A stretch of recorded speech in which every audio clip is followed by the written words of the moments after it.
Pada video kali ini, kita akan membahas mengenai ketenagakerjaan. Ketenagakerjaan terbagi ke dalam 3 subbagian. Yang pertama adalah konsep ketenagakerjaan. Konsep ketenagakerjaan terdiri dari 1. Konsep ketenagakerjaan, 2. Jenis-jenis tenaga kerja, dan 3. Permasalahan ketenagakerjaan di Indonesia. Selanjutnya, kita akan membahas mengenai ketenagakerjaan di dalam upah. Di dalam upah ini terdiri dari beberapa bagian. Yang pertama, yaitu pengertian upah dan fungsi upah. Yang kedua, faktor-faktor yang menentukan besarnya upah. Yang ketiga, syarat sistem pengupahan. Yang keempat, macam-macam bentuk upah. Dan yang kelima adalah penetapan upah minimum. Dan bagian terakhir di dalam ketenagakerjaan adalah C, pengangguran, di mana pengangguran ini terdiri dari beberapa bagian. Yang pertama yaitu pengertian pengangguran, yang kedua sebab-sebab pengangguran, yang ketiga jenis-jenis pengangguran, dan yang terakhir mengatasi masalah pengangguran. Topik yang pertama adalah konsep ketenagakerjaan dan permasalahan ketenagakerjaan di Indonesia. Yang pertama, mengenai pengertian ketenagakerjaan. Berdasarkan Undang-Undang Nomor 13 Tahun 2003 tentang ketenagakerjaan, bahwa ketenagakerjaan adalah segala hal yang berhubungan dengan masalah tenaga kerja pada waktu sebelum, selama, dan sesudah masa kerja. Selanjutnya adalah pengertian tenaga kerja. Berdasarkan Undang-Undang Nomor 13 Tahun 2003 tentang ketenagakerjaan, bahwa tenaga kerja adalah penduduk yang telah berusia 18 tahun atau lebih dan tidak menganut batas umur maksimal, yang terdiri dari tenaga kerja terdidik atau ahli, tenaga kerja terampil atau terlatih, dan tenaga kerja tidak terdidik atau tidak terampil.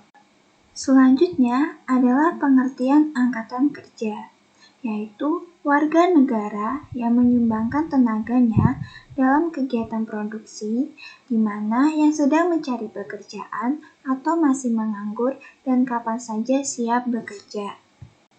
Yang selanjutnya adalah pengertian bukan angkatan kerja, di mana yaitu warga negara yang tidak aktif dalam kegiatan produksi, misalnya tenaga kerja yang tidak mau bekerja, yang kuliah atau sekolah, pensiunan, dan mengurus rumah tangga tanpa mendapatkan upah.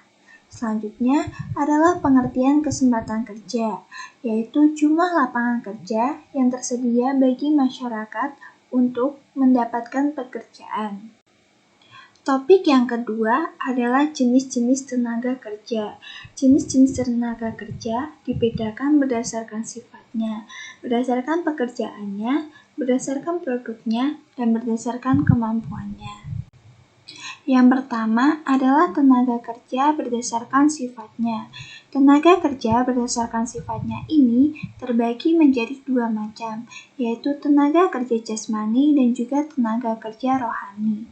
Tenaga kerja jasmani adalah tenaga kerja yang lebih banyak menggunakan kemampuan ototnya untuk bekerja. Contohnya adalah kuli, buruh, dan tukang bangunan. Selanjutnya adalah tenaga kerja rohani, di mana tenaga kerja ini lebih banyak menggunakan kemampuan otaknya untuk bekerja.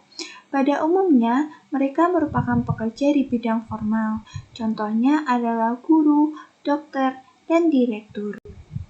Yang kedua adalah tenaga kerja berdasarkan pekerjaannya. Ini terbagi menjadi 3 bagian, yaitu tenaga kerja lapangan, tenaga kerja pabrik, dan tenaga kerja kantoran. Tenaga kerja lapangan merupakan tenaga kerja yang pekerjaannya langsung ke lapangan. Contohnya adalah pekerja penyuluh lapangan. Yang kedua adalah tenaga kerja pabrik, di mana tenaga kerja ini yang bekerja di pabrik.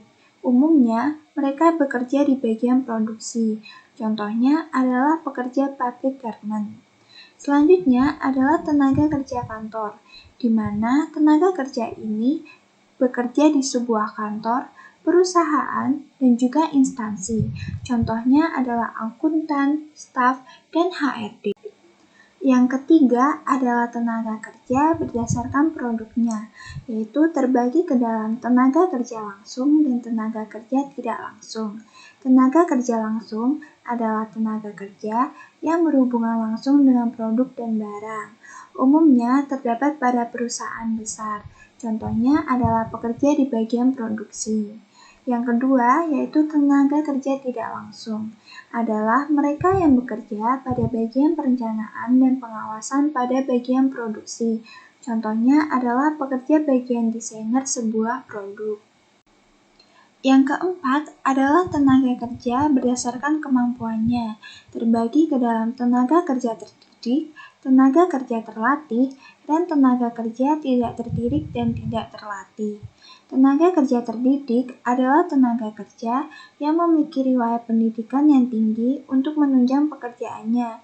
Contohnya adalah dokter, guru, pilot, dan insinyur. Selanjutnya adalah tenaga kerja terlatih, yaitu tenaga kerja yang memiliki kemampuan khusus dan keterampilan dalam melaksanakan pekerjaannya. Contohnya, dari tenaga kerja terlatih ini adalah seorang desainer, mekanik, dan apoteker. Yang selanjutnya adalah tenaga kerja tidak terdidik dan tidak terlatih, yaitu tenaga kerja yang tidak terdidik dan tidak terlatih adalah tenaga kerja yang tidak memiliki keahlian dan pendidikan secara khusus. Contohnya adalah kuli bangunan, buruh, dan asisten rumah tangga. Subtopik yang ketiga adalah permasalahan ketenagakerjaan di Indonesia. Yang pertama adalah masalah yang dihadapi tenaga kerja di Indonesia, yang terdiri dari pengangguran, jumlah angkatan kerja yang tidak sebanding dengan kesempatan kerja, mutu tenaga kerja yang relatif rendah, kesejahteraan dan kesehatan pekerja yang belum diperhatikan secara optimal. Lalu, bagaimana cara upaya pemerintah dalam mengatasi masalah ketenagakerjaan khususnya yang ada di Indonesia? Yaitu dengan cara memperluas kesempatan kerja, meningkatkan kesejahteraan serta kesehatan pekerja dan keluarganya, mempermudah proses rekrutmen tenaga kerja, dan membatasi tenaga kerja asing di Indonesia. Topik ketenagakerjaan yang kedua adalah upah, di mana di sini membahas mengenai pengertian upah dan fungsi upah. Berdasarkan Undang-Undang Nomor 13 Tahun 2003, Pasal 1 Ayat 30 tentang ketenagakerjaan, bahwa upah adalah hak pekerja atau buruh yang diterima dan dinyatakan dalam bentuk uang, di mana fungsi upah yaitu menjamin kehidupan yang layak bagi pekerja dan keluarganya, mencerminkan imbalan atas hasil kerja seseorang, serta menyediakan insentif untuk mendorong meningkatkan produktivitas kerja. Lalu, apa saja yang menjadi faktor-faktor yang menentukan besarnya upah? Yaitu terdiri dari 3 macam, yaitu jumlah permintaan tenaga kerja, jumlah penawaran tenaga kerja, dan kemampuan tenaga kerja, di mana jumlah permintaan tenaga kerja ini, bila permintaan tenaga kerja lebih besar dari pencari kerja, upah pekerja tinggi dan sebaliknya. Namun, bila jumlah tenaga kerja lebih besar jumlahnya dari lowongan kerja, upah pekerja rendah dan sebaliknya. Yang terakhir mengenai kemampuan tenaga kerja. Semakin tinggi tingkat pendidikan dan produktivitas tenaga kerja, upah tenaga kerja tinggi, dan sebaliknya. Yang ketiga adalah syarat sistem pengupahan, di mana harus bersifat menarik atau atraktif, bersifat kompetitif, harus dirasakan adil, dan juga bersifat motivatif. Yang keempat adalah macam-macam bentuk upah. Ini terbagi ke dalam 6 macam bentuk upah.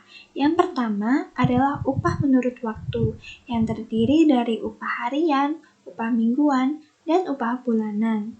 Selanjutnya adalah upah prestasi, yaitu jumlah barang yang dihasilkan atau barang yang berhasil dijual oleh seseorang. Selanjutnya adalah upah premi, yaitu berupa bonus yang diterima akhir tahun. Selanjutnya adalah upah indeks, yaitu berdasarkan perubahan-perubahan harga barang kebutuhan sehari-hari. Yang selanjutnya adalah upah skala, yang berdasarkan keuntungan yang diperoleh perusahaan tempat produksi tersebut. Yang selanjutnya adalah upah job partnership, yaitu pembagian keuntungan atau dividen perusahaan. Lalu, bagaimana cara menetapkan upah minimum? Di dalam peraturan pemerintah Undang-Undang Nomor 25 Tahun 2000 tentang kewenangan pemerintah dan kewenangan provinsi sebagai daerah otonom mengubah pemberlakuan upah minimum regional atau UMR menjadi upah minimum provinsi atau UMP atau upah minimum kota atau kabupaten yaitu UMK. Apa saja faktor yang mempengaruhi UMP atau UMK? Yaitu kebutuhan hidup minimum, indeks harga konsumen, kondisi pasar kerja, tingkat perkembangan ekonomi, dan pendapatan per kapita. Topik yang terakhir di dalam ketenagakerjaan yaitu pengangguran.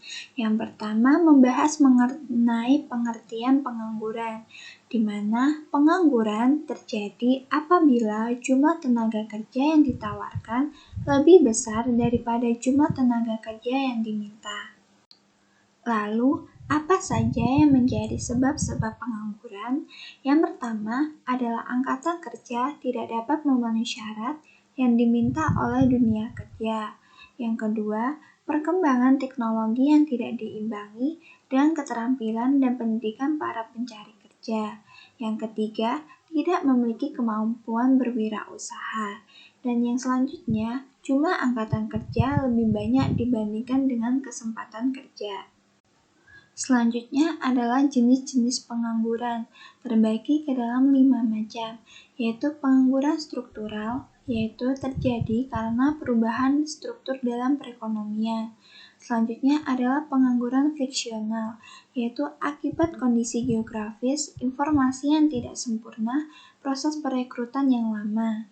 Selanjutnya adalah pengangguran musiman, yaitu akibat pergantian waktu atau tren.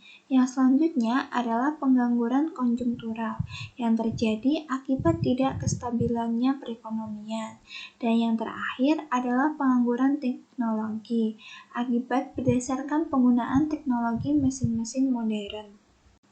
Lalu, bagaimana cara mengatasi masalah pengangguran berdasarkan jenis-jenis pengangguran tersebut?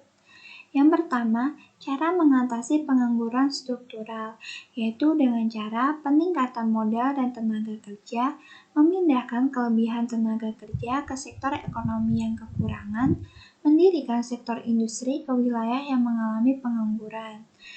Lalu, mengatasi pengangguran friksional, yaitu dengan cara mendirikan sektor industri seperti home industry, perluasan kesempatan kerja dengan mendirikan industri-industri. Lalu, mengatasi pengangguran musiman, yaitu dengan cara pemberian informasi yang cepat apabila ada lowongan kerja, yaitu melakukan pelatihan di bidang sektor lain. Selanjutnya, cara mengatasi pengangguran teknologi, yaitu dengan memberikan pelatihan kepada para pendidik, mengenalkan teknologi sejak usia dini, dan memasukkan kurikulum tentang teknologi pada sekolah. Dan yang terakhir, cara mengatasi pengangguran konjungtural, yaitu meningkatkan daya beli masyarakat terhadap barang atau jasa tersebut.